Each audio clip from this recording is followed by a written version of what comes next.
अब ये मेरा एक्सपोर्ट का ऑफिस है, अमेरिका का कंटेनर पड़ा है, पूरा ऊपर आग लग गया, कौन जिम्मेदार है आप बताएं।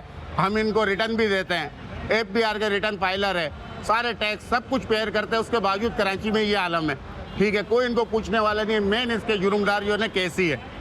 जब हम लोगों ने यहाँ वायरिंग करवाई थी, बहुत पहले आग लगी थी, उसके बाद वायरिंग जब हुई थी ना, तो हमने कहा था कॉपर के वायर लगाओ, तो इन लोगों ने सिल्वर के लगाया। सिल्वर आपको पता है गर्म होकर पिघलता है, वो जब पिघलेगा तो वो क्या असर होगा, ये होगा। दूसरी बात ये, गवर्नमेंट अच्छी चीज़ें निकाल के बेच रही है और बुरी चीज़ें लगा के आवाम को मार रही है। तो भाई एक काम करो, जो ईरान में जो जंग हो रही है वहाँ से बम यहाँ पे मार दो, बड़ा VIP बम मारना, कोई बचे नहीं।